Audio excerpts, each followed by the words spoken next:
The headlines: Solomon Islands holds first ever children's high-level dialogue with members of parliament. Prime Minister Manela says the National Geographic Pristine Seas expedition in the country is a government-led priority for the Ocean 12. And Honiara City Council and youth volunteers in Honiara will be holding the Matanico River cleanup on the 23rd of November. Hello, you're watching SIBC's TV News Bulletin. I'm Andrea Maahanwa. Solomon Islands holds its first ever children's high-level dialogue with members of parliament. Children from 3 schools in Honiara participated in the high-level dialogue with invited ministers and permanent secretaries at the Paul Tovua complex. Alex Dadamu reports. Solomon Islands' first ever children's high-level dialogue with members of parliament was held today in Honiara. Organized by Save the Children Solomon Islands in partnership with the Parliament Civic Division, the dialogue allows children to present their views and concerns on child protection, education, climate change, disability inclusion, and other identified children's issues in the country. The dialogue event saw student representatives from 3 schools in Honiara, namely Vura, Kolale, and Red Cross Special Development School, participating in the dialogue. Minister for Infrastructure Development Honorable Manasseh Mailanga, in his remarks at the dialogue event, encouraged the students to take their education seriously and to dream boldly. For all of us, the key is unity and understanding. Imagine a world where we celebrate each other's uniqueness and build bridges of collaboration instead of walls of separations. That world starts here, in this room, with you. Take your education seriously, dream boldly, and never let fear of failure hold you back. Challenges are not roadblocks. They are stepping stones to growth. Together, let's create a future where every voice is heard, every dream is valued, and no one is left behind. Meanwhile, Clerk of the National Parliament Jefferson Halu highlights that the dialogue events is a testimony of the Parliament's commitment to strengthen engagement with citizens in the country, including children. One of the priorities for Parliament now is to strengthening engagement with the citizens. Yeah? Apart from its core function for working laws and look at policies and also for strengthening engagement with the citizen, especially at beginning to improve and provide space for civil society organizations to interact with Parliament committees and members who know something him fall outside law. Of priority outcomes of Parliament. So this is an ongoing initiative, one that Parliament strives to achieve despite our challenges. And today is a testimony of that commitment. And I'm so honored, as I mentioned earlier, once again to be here speaking on behalf of the Speaker this morning. Also at the high-level dialogue, voices of children from Malaita Province and Western Province was also presented in a short video documenting their concerns on issues in their schools and communities. Alex Dadamu for SIBC TV. Prime Minister Manela says the National Geographic Pristine Seas expedition in the country is a government-led priority for the Ocean 12. Last week, the National Geographic Pristine Seas expedition team discovered the world's largest coral in the Solomon Islands waters. The discovery reinforces the country's fight to conserve its marine environment. Sharon Anau with the details. The National Geographic Pristine Seas expedition in the country is a government-led priority through the Ocean 12. Prime Minister Honorable Jeremiah Manele made this statement during the post-expedition event from the National Geographic Pristine Seas expedition celebrating the Solomon Islands Ocean on Monday. He said gathering vital marine biodata to strengthen the country's ocean science capacity is one of the main aims of the expedition. This expedition is a government-led priority through the Ocean 12 governance structure. In the spirit of collaboration, this partnership with Pristine Seas is focused on acquiring vital marine biodiversity data to strengthen our nation's ocean science capacity, to improve conservation strategies, and enhance sustainable management of our marine resources. On that note, I would like to extend my deepest gratitude to the Pristine Seas team and the government officers joining the expedition.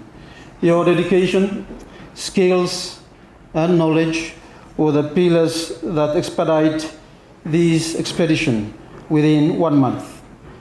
The contributions of the local guide and communities must not be forgotten. Their indigenous knowledge and hospitality have contributed to the success of this expedition, and we acknowledge them for their contributions.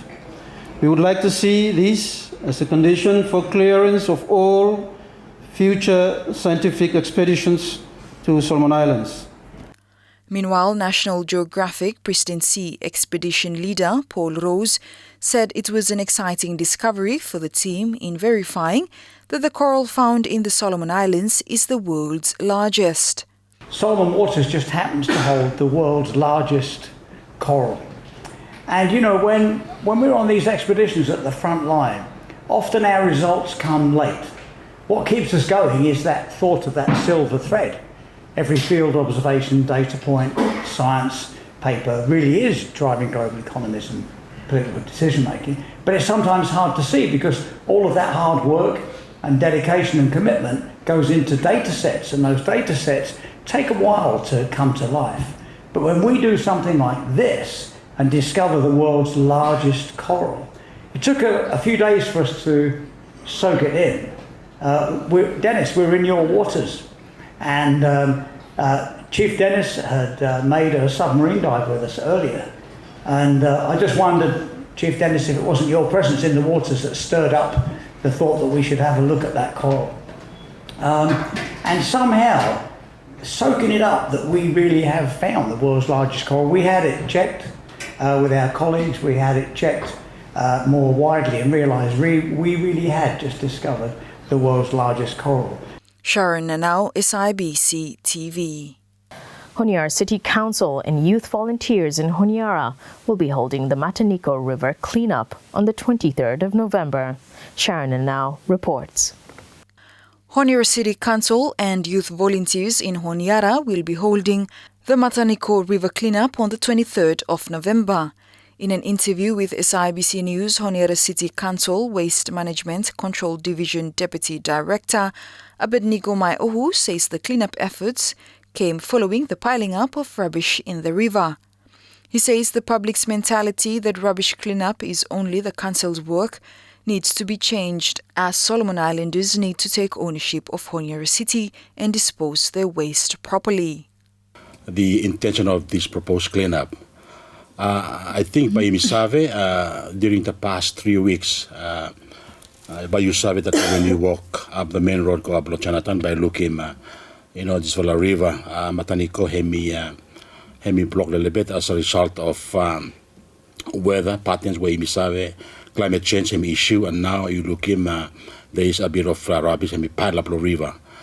And I believe something when we follow City Council with the management of the city clerk and the mayor and the councillors, got a concern on him.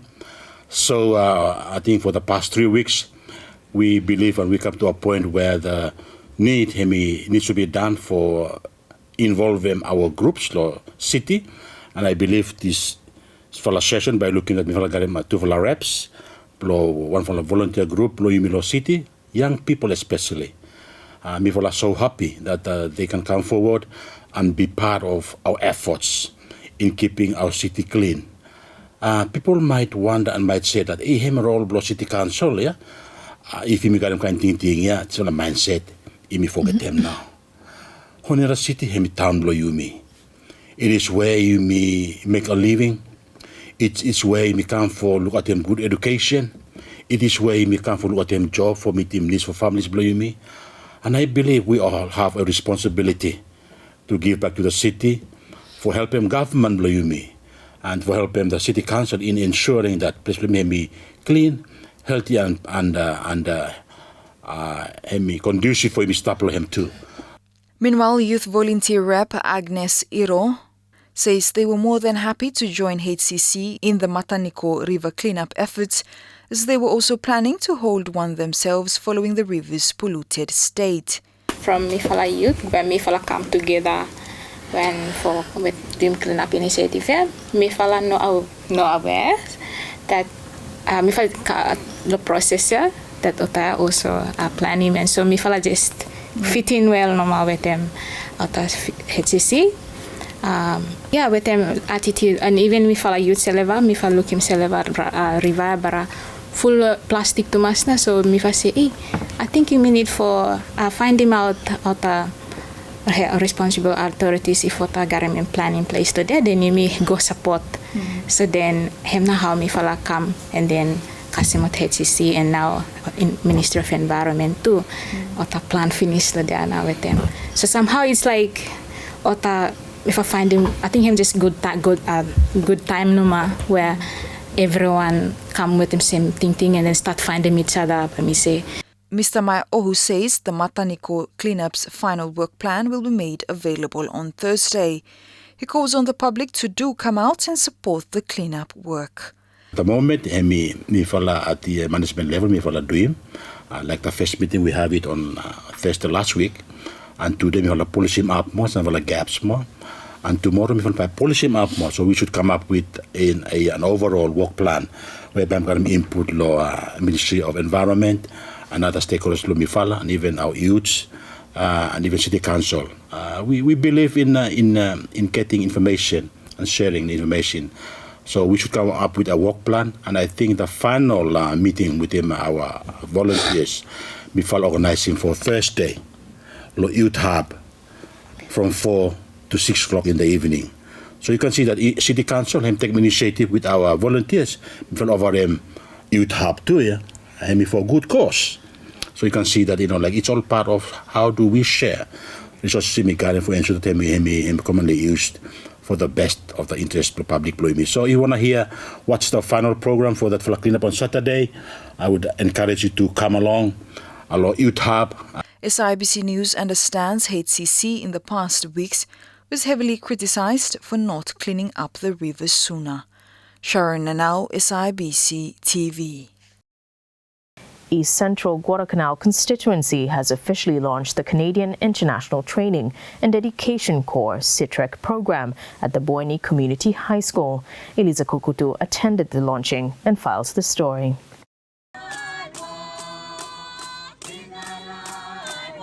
East Central Guadalcanal constituency has officially launched the Canadian International Training and Education Corps (CITREC) program at the Boyne Community High School on Monday.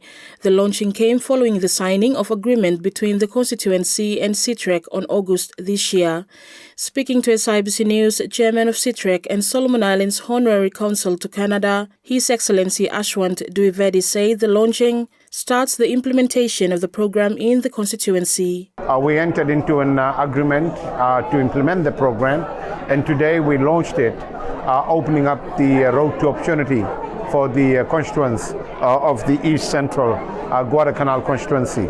And this means that the people of the constituency would be able to learn and gain their experiences into education and training from the Canadian program that is going to be offered during a 12-month course. The courses are all offered in Canada. Like I announced today, we are adapting to green learning, which means that the learning materials we are trying to maximize, putting it into more of a computer form, so we avoid using of papers and pens. The school we are standing here today would become one of our first satellite school where we are going to equip the community with mechanisms, with tools that would allow them to access textbooks, learning materials, using computers. So we are changing the way we want our students to learn, and that's one of the things we have done today, is launch the program for enrollment. Meanwhile, Member of Parliament for East Central Guadalcanal constituency, Honorable Lazarus Rina, calls on his constituents to take ownership of their partnership with the CITREC program. The program itself, may start a meeting as of next week. Me followed by receiving more applicants. But the good thing about the applicants, what a village community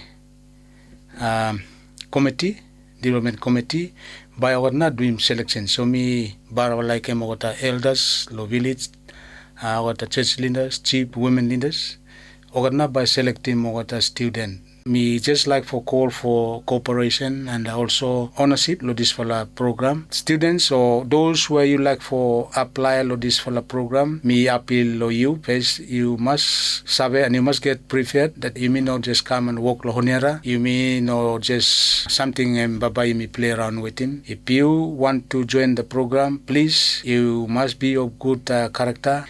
You speak a popular word. So the best 40, but I'm 10 lo each word. For SIBC TV, I'm Eliza Kukutu. Still on the CITREC program, Rennell and Bellona constituency signed a historic Labour Mobility Partnership Agreement with the Canadian International Training and Education Corps in Honiara. Eliza Kukutu reports. Rennell and Bellona constituency signed a historic labour mobility scheme with the Canadian International Training and Education Corps (CITREC) in Honiara on Tuesday. The agreement is expected to benefit youths and women of the province through Canadian standard education training and labour mobility opportunities in the Canadian job market. Speaking at the event, Member of Parliament for Rennell and Bellona constituency, John Tuhaika Jr., acknowledged CITREC for its cooperation. And I thank you for the Red Bell Province constituency. This is the partnership you may need in this time. So let me just say, Ashwan, it's a starting of a very long journey. Signing of documents, I suppose that's not necessarily the difficult bit. The difficult bit is the implementation. And this one is an opportunity for you, every youth here. All the youths that are sitting here, have start a family. You may have to start building our families. And inside those families, you float youths, not future families. And that is why it's very important that you may target the youths to ensure that our family is secure, that our family can well kept, and that our family becomes the backbone of our community. So that is the reason why this program that we're going to sign this evening is very important. Meanwhile, CITREC Chairman Ashwan Dwivedi said the program offers a global passport and countless opportunities for those involved. Here we are today to mark this historic agreement, which is going to offer to you a global passport to workforce. Ladies and gentlemen, Solomon Islands cannot bail itself out of its economic depression relying on aid. A beautiful country like the Solomon Islands need to become self-sustainable. Your province, which is a World Heritage Site, has no reason to be left out, and that is why my vision and commitment to you tonight is that I'm going to help you and your constituency and you people to be part of this celebration and to be part of the world map and to be part of employment sector, to be part of education and training.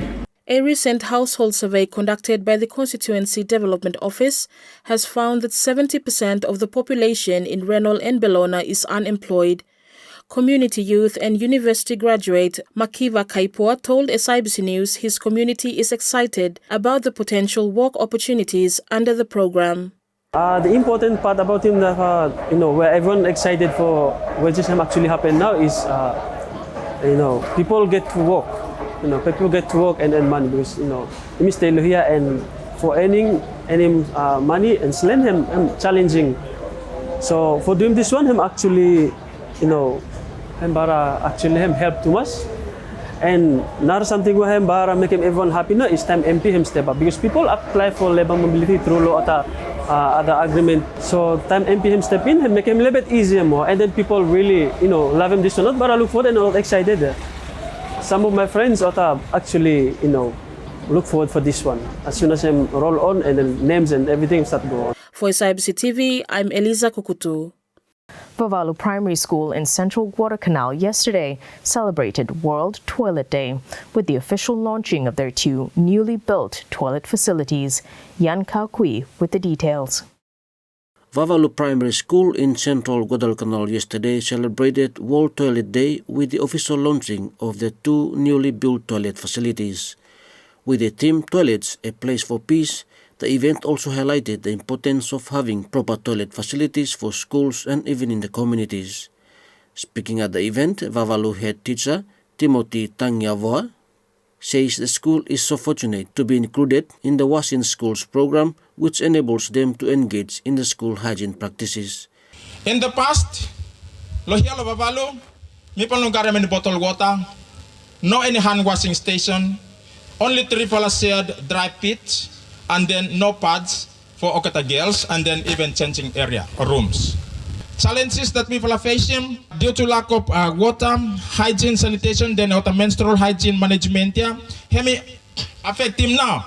The attendance block Okata Pikinini, and even health block Okata Pikinini. Low side long diarrhea, and then other infections. Hemi also affect him too Okata Pikinini. However, this time, with the use of new things where he come in, people sabe that some of these by me reduce. Diarrhea, other skin infections, other health diseases have been reduced. Law intervention, Vavalu Primary School, he is so fortunate for him included among 17 schools in here, Guadalcanal province, who have been choosing for undergo the Wash in School program through Live and Learn, which began last year to 2023.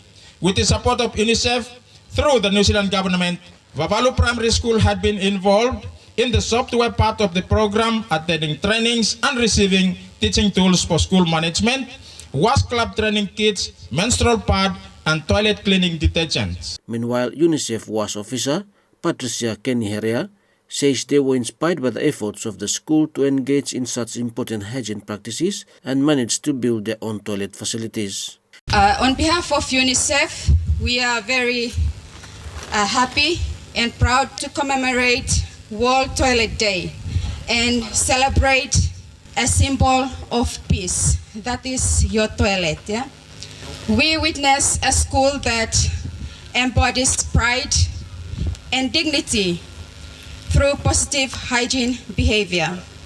For the first time since its establishment, the school community, including teachers, leaders, students, and families, show their value to have a toilet. Proper sanitation facilities help prevent the spread of infectious disease. Clean toilets reduce the risk of illness, such as diarrhea and urinary tract infections, which can significantly impact students' health and attendance. Separate toilets for boys and girls. This is to provide safe and private environment, which is particularly important for girls especially, which can have long-term positive effects on their lives and communities. Overall, toilets in schools are not just about hygiene, they are essential for creating safe, inclusive, and effective learning environment. The event was witnessed by representatives from the Ministry of Education and Human Resource Development from both the national and provincial level, Live and Learn, UNICEF, communities, and Vavalu students and staff. Yan Kaukui, SIBC TV. Fa'abu Rural Health Clinic in North Malaita will soon have its own ambulance vehicle to transport emergency patients to Kilufi Hospital. This comes after the Japanese embassy in Honiara signed 2 projects under its Grant Assistance for Grassroots Human Security Project on Monday. The projects include the procurement of second-hand fire trucks for the Royal Solomon Islands Police Force in Malaita, Western and Guadalcanal province, as well as the procurement of a second-hand ambulance for the Fa'abu Rural Health Clinic. In an interview with SIBC at the signing ceremony, Roy Oita, Anglican Church of Melanesia's health coordinator, highlighted the need for improved patient referrals during emergencies. He said the new ambulance will be a relief for the Fa'abu Rural Health Clinic. There is a need that arises in terms of referring patients to the emergencies here. We have been losing lives along the way, and a lot of patients there, they travel on the public back track now. And then, like I said, ought to make it to Kilufin. So because of that need arises, the nurse in charge and office block health coordinator, we are working on a proposal seeking for support for addressing that and Japan and come on and get him. And with that support, we're out by providing it's a great relief, and it's not a vehicle anyway. It's a life-saving equipment where by saving lives around that area. So we have records of that where a number of people dying, but this time we're hoping that them reducing that number. So it's a great relief for the clinic and the people in the surrounding communities. Japanese Ambassador His Excellency Yoshiaki Miwa announced that the Grassroots and Human Security Project will assist in procuring an ambulance from Japan to Solomon Islands. The total amount of assistance reaches approximately $31,346. Miss Solomon Islands Elsie Polosavai presented a donation of 5,000 Solomon dollars to the cancer unit at the National Referral Hospital. Sharon Anau reports. Miss Solomon Islands Elsie Polosavai presented a donation of 5,000 Solomon dollars to the cancer unit at the National Referral Hospital on Monday. The funds were raised during a Pinktober fundraiser last month, where homemade cakes were sold in Dunedin, New Zealand, as part of a cancer awareness campaign. In an interview with SIBC News, Ms. Polosavai expressed that although the amount may seem small, she hopes it will bring hope to both the staff and patients at the cancer unit. It's a small amount, but then for helping the patients and staff here, anything we're like providing for the patients here, especially at low palliative care. And I would like for come visit as a courtesy visit and appreciating the work of all the workers here at Oncology Unit. And me also like for make mention law Cancer Trust Fund where Miss Solomon Island 2019 Gladys Habu him come start him up the Oncology Unit. So this is just me carrying on that for work I'm doing and also just extending on it. So having a small visit to me today, and I just really appreciate the time that all the staff, superintendent have making time for me to come meet and come visit the Oncology Unit as well. NRH Medical Superintendent Dr. Chinela Solomon expressed her gratitude for the donation, stating it will significantly benefit patients at the cancer unit. Miss Solomon for come for giving donation in kind Blahem law cancer unit specifically. This one hemophilia unit where we look after motor cancer patients who come in for treatment every day. Some of them on palliative care. Some fella come in for taking blood, and others come in for taking blood transfusion. And usually we fella savegarem around at least up to 12, sometimes 15 patients every day for come taking treatment, come collecting blood, come for taking blood transfusion. And we feel Staka needs to lo hospital. And it's going towards the festive season, Christmas. And we feel too like for, helping with patients, but we feel for happy lo Christmas. This little donation in kind, but what unit lo cancer, but probably using for a little bit gifts, a little bit smaller needs blockata inside lo cancer unit. Yeah, so this morning, this fella donation in kind where Miss Solomon him gave him, me fella gave him go for unit, cancer unit, okatana by sabe what na about spend him lo him. Miss Solomon then visited the oncology ward where she met some of the cancer patients. The donation was formally handed over to the management and staff of the ward, who expressed their thanks in the presence of delighted patients who were eager to meet Ms. Solomon. Sharon Nanau, SIBC TV. The Chinese embassy in Honiara handed over livelihood materials to local communities in Fataleka constituency of Malaita province. Mary Manalagua reports. The Chinese embassy in Honiara handed over livelihood materials to local communities in Fataleka constituency of Malaita province yesterday. The materials include 1 genset, 2 showing machines, 40 radios, 40 portable power and solar panels, 200 solar lights, 120 t-shirts and 120 sword pans. Delivering his remarks, the Chinese ambassador to Solomon Islands, His Excellency Kai Wei-ming, says Malaita province is an important focus of the China-Solomon Islands cooperations. Malaita province is an important part of the China-Solomon Islands cooperation's focal point. During the past year, our cooperation with Malaita province has progressed very, very fast and rapidly. Early this year, Jiangsu province signed a friendly cooperation memorandum with Malaita province and has donated livelihood materials worth of more than 1 million Solomon Islands dollars to Malaita province. The Chinese medical teams have made several visits to the Malaita province.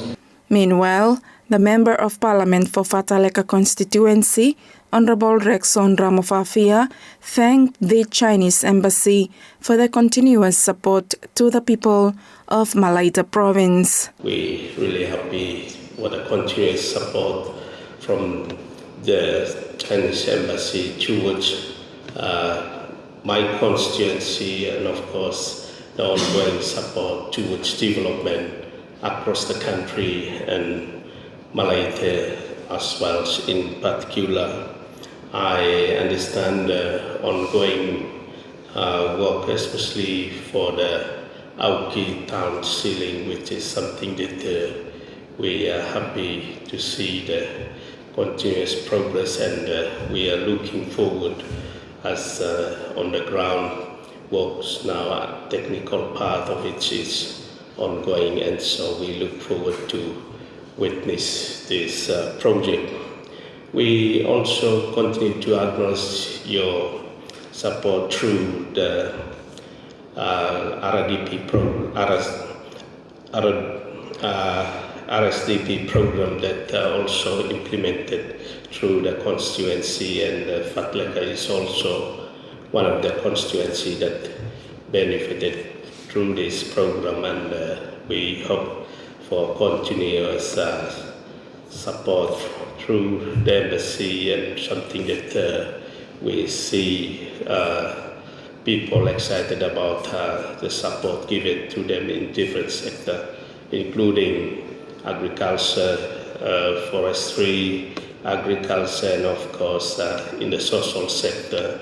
Mary Manlegua, SIBC TV.